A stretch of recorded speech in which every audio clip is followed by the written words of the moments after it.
अस्सलाम वालेकुम my YouTube family, welcome back to my channel. कैसे हैं आप सब? उम्मीद करती हूँ सब खैरियत से होंगे। मैं भी यहाँ बिल्कुल खैरियत से हूँ। आज की इस वीडियो में मैं आपको बताऊंगी कि 2 मिनट में आप बहुत ही नरम मुलायम आटा कैसे गूंद सकते हैं और इस आटे के साथ बहुत ही ज़बरदस्त और फूले फूले रुई जैसे नरम पराठे कैसे बना सकते हैं। और साथ में गर्मा गर्म मज़ेदार सा अंडों का ऑमलेट, वो भी मिनटों में तैयार करेंगे बग़ैर मेहनत के। वीडियो को स्किप किए बिना फुल वॉच कीजिएगा। बहुत सी टिप्स भी आपके साथ शेयर करूंगी। एक बहुत ही बजट फ्रेंडली मशीन की अनबॉक्सिंग भी आपके साथ शेयर करूंगी। तो इस वक्त सुबह के 7 बज रहे थे और सुबह के टाइम मैं आटा गूंदती हूँ, क्योंकि आजकल गर्मियाँ हैं। गर्मियों में आटा जो है मैं सुबह ही गूंदती हूँ ताकि सुबह दोपहर और शाम का आटा हो जाए, क्योंकि ज़्यादा आटा गूंद लेते हैं तो वो तो फिर ख़राब होने का डर होता है। तो यहाँ पे मैंने 2 कप के करीब जो है आटा लिया था। गंदम का आटा जो होता है, चक्की वाला आटा हम इस्तेमाल करते हैं, वो ले लेती हूँ मैं। और उसमें 2 कप के करीब ही मैंने मैदा डाल लिया था। तो मैदे को मैं अच्छी तरह से छान लेती हूँ। ये देखें आपके सामने, जब मैंने इसे छाना था ना तो उसमें चावल के दाने भी थे और थोड़ा बहुत जो गंद सा रह जाता है वो था। तो आप भी आटा इस तरह से छान लिया करें। बस मैंने फिर थोड़ा सा 1 टीस्पून के करीब मैंने यहाँ पे कुकिंग ऑयल डाल लिया था आटे में, और बिल्कुल थोड़ा सा 1-2 चुटकी के करीब नमक इसमें ऐड कर लिया था। बस सादा जो नॉर्मल वाटर होता है, टैप वाटर, उसके साथ मैं इसको गूंद लूँगी। आप इसे अच्छी तरह से बस मिक्सिंग करें। और आटे को बहुत ज़्यादा हमने जो घंटों तक गूंदते हैं ना, वो काम मैंने आपके लिए आसान कर दिया। बस इसे हमने मिक्स करना है, तो आप देखते जाइए। मैं इसे अच्छी तरह से बस मिक्स कर लूँगी। तो 2 गिलास के करीब यहाँ पे पानी मेरा लगा था, तो मैंने इसे मिक्स कर लिया। बस मैं इसे अच्छी तरह से मिक्स कर लेती हूँ और फिर इसे मैं कवर करके ना तकरीबन 10-15 मिनट के लिए इस तरह से बस रख दूँगी रेस्ट के लिए। 10 से 15 मिनट के बाद फिर मैं इसकी अच्छी तरह से पानी हाथ में लगा के इसको मैं फिर अच्छी तरह से इसको गूंद लेती हूँ 2 से 3 दफ़ा। तो इतनी घंटों तक अब आपको आटा गूंदने की ज़रूरत नहीं। गर्मियाँ हैं, खुद पर रहम करें। गर्मी में ज़्यादा देर तक किचन में ना खड़े हों। आप कोशिश करें कि हवा में ही रह के अपने ज़्यादातर इस तरह के काम कर लिया करें। आजकल बच्चों की गर्मियों की छुट्टियां हो गई हैं। ये वीडियो बच्चियों के लिए बहुत ही स्पेशल होने वाली है। घर में रोज़ाना इस तरह से थोड़ा थोड़ा आटा गूंदने की उन्हें प्रैक्टिस करवाएं, तो बहुत ही जल्द वो परफेक्ट और सॉफ्ट आटा गूंदना सीख जाएंगी। तो जो बिगनर्स होती हैं और नई बच्चियां होती हैं, उन्हें आटा गूंदना नहीं आता, तो उनके लिए मैं यहाँ पे इसी तरह से गाइड कर रही हूँ कि एक हाथ की मुट्ठी के साथ आप दूसरे हाथ की अंगूठे की मुट्ठी को इस तरह से आपने जोड़ लेना है और उस तरह से आपने उसकी गुंदाई करनी है। तो बहुत ही जल्दी से ये आटा गुंदाई में हो जाता है। इस तरह से आप पानी लगाते जाए ना, तो जो आटा साथ में चिपकता रहता है परात के साथ, तो वो भी चिपकेगा नहीं और आटा जो है ना आपका बिल्कुल सॉफ्ट सा इस तरह से मुलायम होकर गूंदेगा। बस 2 से 3 मरतबा आप इस तरह से करें और इस आटे को आप गूंद के रख लें। थोड़ी देर के लिए मैं इस आटे को गूंद के ना फ्रीज़र में रख लेती हूँ, क्योंकि आजकल गर्मी है। सर्दियों में तो आटे को हम बाहर ही रख दें तो कोई मसला नहीं होता, 3 दिन तक भी वो चल जाता है। लेकिन आजकल गर्मियाँ हैं, 1 घंटा भी नहीं आटा ठहरता। तो आटे को गूंदने के बाद मैं इसे आधे घंटे के लिए फ्रीज़र में रख दूँगी और फिर आधे घंटे के बाद निकाल कर फिर मैं उसके साथ अपने जो रोटी बनानी होती है वो बना लेती हूँ, या पराठे बनाने होते हैं तो वो बनाती हूँ। तो इस तरह से यह है कि आटा जो है ना और भी अच्छे तरीके से सॉफ्ट हो जाता है मज़ीद। तो इस तरह से थोड़ी देर स्टे दिया करें आटे को ना। तो इस तरह से मैं ऑयल इस तरह ऊपर से ऑयल लगा लेती हूँ, ग्रीस कर लिया करें। पानी लगा दें या ऑयल लगा दें। ऑयल ऊपर से भी लगा के आप रखेंगे ना, तो आप यकीन मानिए इतनी सॉफ्ट रोटी बनेगी कि आप खुद हैरान रह जाएंगे। तो यहाँ पे मैं मैनुअल चॉपर मैंने एक मंगाया था दराज से ऑनलाइन। तो मैंने यहाँ पे दराज पे मैं चेक करती रहती हूँ ना कि कोई ना कोई ऐसी मशीन्स मुझे मिल जाएंगे, मेरा जो डेली जो नॉर्मल रूटीन का हम औरतों का काम होते हैं वो आसानी से हो जाए। तो दराज पे फिर मैंने ये देखा कि मुझे ये मशीन, ये चॉपर जो है मैनुअल चॉपर है इस तरह से, तो ये मुझे बहुत ही पसंद आया था। मैंने इसको फिर ऑर्डर किया तो ये मेरे पास आया। मैं इसकी अनबॉक्सिंग भी आपके सामने करके दिखा रही हूँ। देखिए ज़बरदस्त क्वालिटी है इसकी। प्लास्टिक जो थी वो भी बहुत ही ज़बरदस्त थी और इसका जो बॉक्स था वो भी बहुत ही अच्छा है, और जो प्लास्टिक है और मटेरियल बहुत ही अच्छा है। अच्छा, तो मैं यहाँ पे पहले थोड़ी सी परेशान थी, क्योंकि अक्सर मैंने सुना हुआ है ना कि हमने चीज़ मंगवाई तो वो टूटी हुई निकली या उसका कोई भी उसका रिज़ल्ट परफेक्ट नहीं था। मैंने पहले भी 1-2 मरतबा मशीन्स मंगवाई थी, तो मुझे उनके रिज़ल्ट इतने परफेक्ट मिले नहीं थे। तो मैं इस वक्त भी ना बहुत परेशान थी। मैंने कहा शायद हो सकता है कि ये भी इसी तरह से हो, 1-2 इस्तेमाल के बाद ये भी बेकार ना हो जाए। लेकिन ये यकीन माने कि बहुत ही ज़बरदस्त है। 2-3 मरतबा अभी तक मैं इसको यूज़ कर चुकी हूँ। तो ये देखें इसके साथ ना बहुत ही ज़बरदस्त इसके ब्लेड्स हैं और ब्लेड्स के ऊपर उन्होंने इस तरह से कवर किए हुए थे। और साथ में ये देखें इस तरह से ये एक छोटा सा है, इसके साथ आप अंडा फेंटने के लिए भी इस्तेमाल कर सकते हैं। तो ये सारी चीज़ें मैंने इस्तेमाल करके देखी हैं। इसके बाद ही मैंने कहा मैं क्यों ना अपनी फैमिली के साथ भी, आप लोग मेरी फैमिली मेम्बर्स ही हैं, तो आप लोगों के साथ भी शेयर करूं, क्योंकि अच्छी बात जो फैलाना वो भी एक सदका जारिया होता है। तो मैंने कहा मुझे जब अगर परेशानी मेरी अगर हल हो सकती है तो मैं अपनी यूट्यूब फैमिली के साथ भी शेयर करूं और आप भी इस तरह से इसको मंगाएं। और अपने घंटों के जो किचन के काम है ना, हम लेडीज़ के बहुत ही काम होते हैं बच्चों के साथ। और आजकल तो गर्मियों की छुट्टियाँ हुई हुई हैं, तो गर्मियों में बच्चों के साथ हमें सारा दिन किचन के बहुत सारे काम होते हैं। तो बहुत ही आसान है, बजट फ्रेंडली मशीन है, आप इसे ज़रूर मंगवाइएगा। तो ये देखिए आपको मैं इस तरह से दिखा रही हूँ कि इसमें बहुत ही इजी तरीके से ना, बहुत ही इजीली ये वर्क कर रही थी। और इसको मैं इस तरह से प्रेस कर रही हूँ ना, तो किसी किस्म की जो ब्लॉकेज होती है वो भी नहीं हो रही थी। और बाद में मैं आपको इसको दिखाऊंगी। मैंने आपके लिए ना एक वीडियो इसीलिए बनाई थी कि मैं आपके साथ फिर शेयर करूँ कि मुकम्मल आपने इसको किस तरीके से आगे जो चॉप करूँगी ना, मैं आपको पता चल जाएगा कि आप भी इस्तेमाल करेंगे तो आपको भी समझ आ जाएगी कि ये वाकई में बहुत ही कारआमद मशीन है। तो समर सीज़न में हमारे पाकिस्तान में तो बहुत ही बिजली की वजह से हम लोग बेहद परेशान रहते हैं। वक्त पता ही नहीं चलता कि किस टाइम बिजली ने आ जाना है और किस टाइम चले जाना है। तो आप ये मशीन ले आएँ, आपका ये भी मसला हल हो जाएगा कि बिजली नहीं है तो मशीन नहीं चलेगी। आप ये मशीन रखें, आपके सारे काम बिल्कुल आसानी के साथ होंगे। आप सारे घर के खाने बना सकते हैं। चॉप करें, इसमें प्याज भी चॉप हो जाएगी। आपने सैलेड बनाना है, सैलेड भी हो जाएगा। तो यहाँ पे देखिए, सुबह जब मैं ब्रेकफास्ट बना रही थी तो मैंने इस तरह से एक छोटी सी प्याज ली थी, उसे मैंने मोटा मोटा सा बस काट लिया था।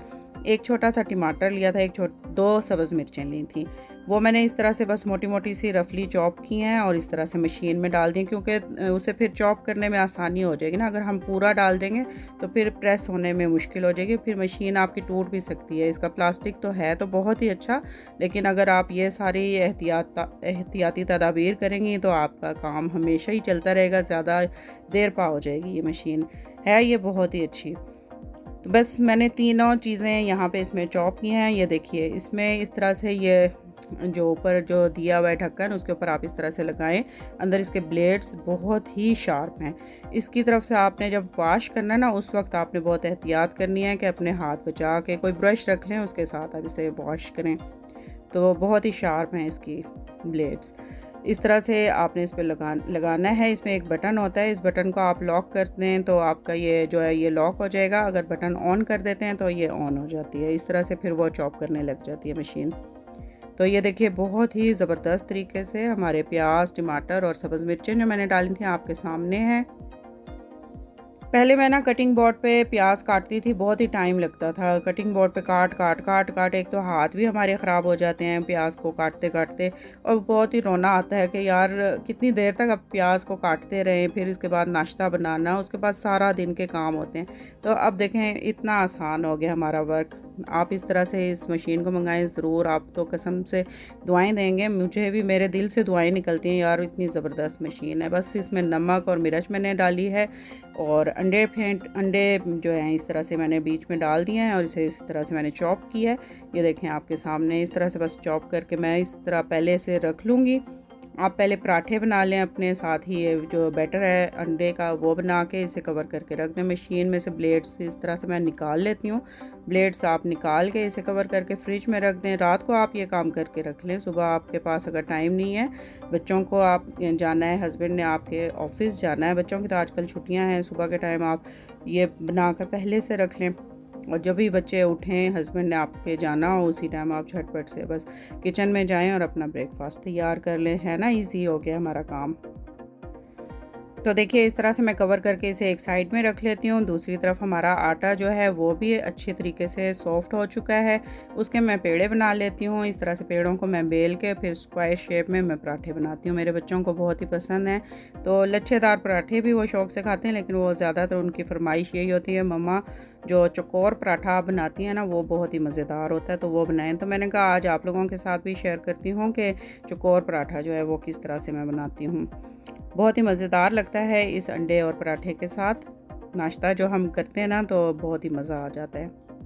और दूसरी बात, अगर फ्रेश आटा गूंदा हुआ होता है ना, तो उसके साथ जब हम पराठे बनाते हैं तो वो हमारे झटपट बन जाते हैं। अगर रात के टाइम हम आटा गूंद के रखते हैं तो उसके जो आटे को बेलना वो भी एक लंबा काम होता है। चूल्हा जलता है किचन में और गर्मी हो रही होती है, तो उतनी देर तक किचन में खड़ा रहना बहुत ही मुश्किल होता है। कोशिश करें सुबह के टाइम ही आटा गूंद के इस तरह से रख लें और उसके साथ आप पराठे बनाएं। फटाफट ये बिलते चले जाएंगे और झटपट से आपके ढेरों पराठे मिनटों में बन जाएंगे। तो इस तरीके से मैं भी बना लेती हूँ। देखिए चौकोर पराठा मैं बना लेती हूँ। मेरी बेटी को जो है वो मुझसे ट्रायंगल पराठा बनाने को कहती है, तो मैं उसका ट्रायंगल बनाती हूँ। फ़िलहाल तो मैं चौकोर पराठे बना रही हूँ आपके सामने। तो सभी पराठों के जो पेड़े होते हैं ना, वो मैं पहले से बना लेती हूँ और फिर साथ साथ उन्हें बेलती जाती हूँ और साथ ही साथ मैं उन्हें सेकती जाती हूँ। तो इस तरह से झटपट से हमारे पराठे जो हैं वो फटाफट बन के तैयार हो जाते हैं। ज़्यादा देर मुझे किचन में भी खड़ा होना नहीं पड़ता। वीडियो देखते हुए अगर यहाँ तक पहुँच चुके हैं तो वीडियो को लाइक ज़रूर कीजिएगा और मुझे किस मुल्क से, किस शहर से आप देख रहे हैं कमेंट बॉक्स में ज़रूर बताइएगा। मुझे ये जानकर बहुत ही खुशी होती है।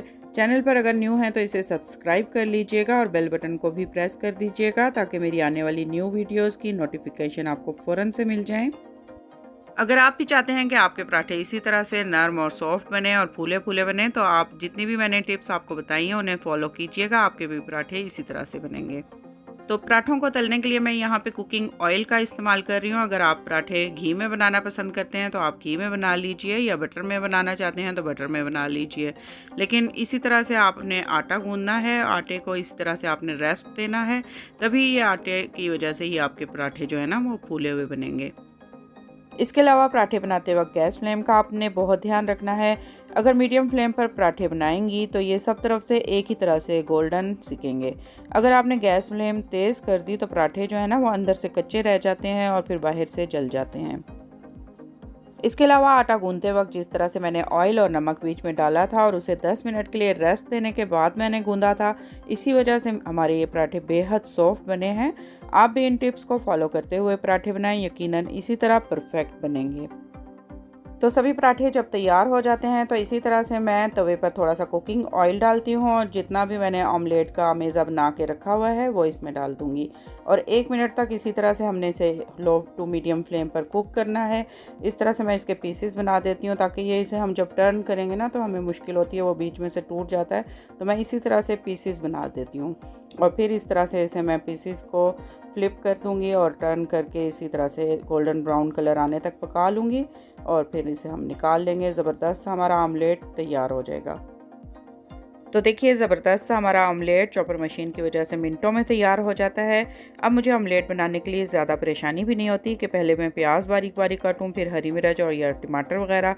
इसी तरह मैं सभी चीज़ों को इकट्ठा डालकर मिनटों में आमलेट तैयार कर लेती हूँ। आप इसके अलावा इस चॉपर मशीन में कीमा भी पीस सकती हैं, चपली कबाब और सीख कबाब का बैटर भी बना सकती हैं। इसके अलावा हर तरह का सैलड भी मिनटों में तैयार कर सकती हैं। तो प्याज टमाटर अगर हम कटिंग बोर्ड पे काटते हैं या हाथ से ही काट लेते हैं तो वो कभी छोटा हो जाता है या कभी कहीं से बड़ा हो जाता है। तो ऑमलेट में प्याज बाज़ औक़ात बड़ी बड़ी सी नज़र आ रही होती है, मोटा मोटा प्याज और टमाटर नज़र आए तो वो बहुत ही बुरा लगता है, खाने को दिल भी नहीं करता। तो इसके टमाटर प्याज इस कदर बारीक थे ना कि ऑमलेट देखें आपके सामने है, कितना एक जैसा परफेक्ट सा ऑमलेट बना है। तो अब आप लोग ये ना सोचिएगा कि मैं किसी किस्म की कोई प्रमोशन वगैरह कर रही हूँ, बस एक चीज़ मुझे पसंद आई तो मैंने सोचा कि आप लोगों से भी शेयर कर लूँ। बहुत ज़्यादा एक्सपेंसिव मशीन भी नहीं है, इतने में तो हम लोग आम सादा जो कटिंग बोर्ड्स वगैरह लेते हैं, कटर लेते हैं, वो भी हमें इतने ही पड़ जाते हैं। तकरीबन मुझे 1000 में ये घर तक पहुँच गई थी। सभी पराठे जब बन जाते हैं तो मैं साथ ही ऑमलेट बना लेती हूँ और साथ ही चाय का भी पानी रख देती हूँ चूल्हे पे। चाय तैयार हो जाती है तो बस हम इसके साथ ही नाश्ता कर लेते हैं। ये थी मेरी आज की मॉर्निंग रूटीन जो मैंने आपके साथ शेयर की है। तो यहाँ पे मैं पराठे भी आपको चेक करा रही हूँ, बहुत ही परतदार और बहुत ही सॉफ्ट बने थे। तो ये थी मेरी आज की वीडियो पसंद आए तो इसे लाइक एंड शेयर ज़रूर कीजिएगा। चैनल पर न्यू हैं इसे सब्सक्राइब भी कर लीजिएगा। मिलते हैं नेक्स्ट वीडियो में। Until then take care, bye, अल्लाह हाफिज़।